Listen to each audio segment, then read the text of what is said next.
ایک انہوں نے کہا کہ کہا جاتا ہے کہ پیر کی صحبت بہت زیادہ ضروری ہے. یہ بالکل ضروری ہے، لیکن صحبت کا مطلب یہ نہیں ہے کہ اس کے پاس جا کر بیٹھنا. صحبت کا مطلب ہوتا ہے کہ اس کے فیض کو حاصل کرنے کے لیے کوئی بھی طریقہ اختیار کرنا.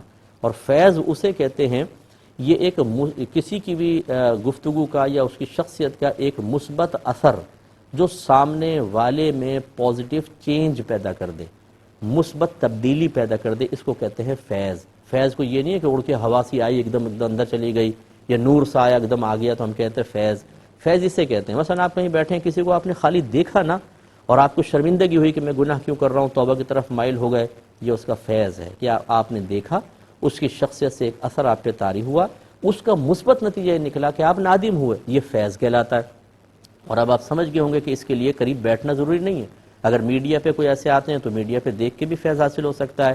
ان کی سپیچز ہیں، ان کی گفتگو ہے، اسے سنتے ہیں، ہمیں مثبت تبدیلی آ جائے، یہ بھی فیض ہے. یہ تو غیر پیر کا بھی فیض جاری ہو جاتا ہے. آپ دیکھیں بہت سارے ایسے ہوں گے وہ جو ہم سے کوئی بیعت نہیں ہے یا ہمارے کوئی تعلق ہی نہیں ہے، پوری دنیا میں ہمارا پروگرام جاتا ہے. 16واں سال ہے الحمدللہ رب العالمین احکام شریعت کو، یہ 16واں سال ہے. 15 سال مکمل ہو چکے ہیں اور لاکھوں بلکہ کروڑوں میں بھی کہوں تو کوئی بیجا نہیں ہوگا، لوگ دیکھتے ہیں اور اچھا اثر قبول کرتے ہیں. اس کو آپ فیض سے تعبیر بالکل کر سکتے ہیں. تو صحبت کوئی ضروری نہیں ہے.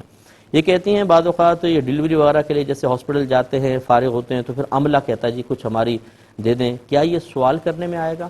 جی بالکل سوال کرنے میں آئے گا.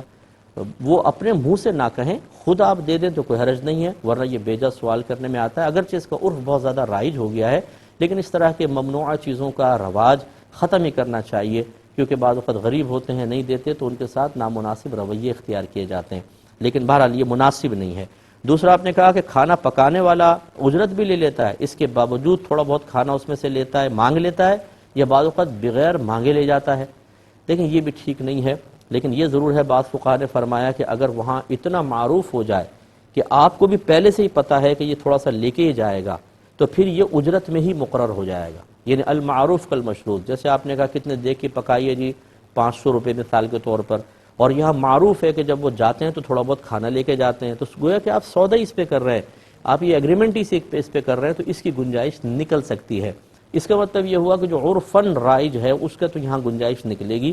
لیکن ایسا نہیں ہو سکتا کہ تھوڑا سا لے کے جاتے ہیں اور وہ پوری آدھا پتیلا بھر کے لے جائے. اس میں تبدیلی، اس میں حکم دوسرا ہو سکتا ہے.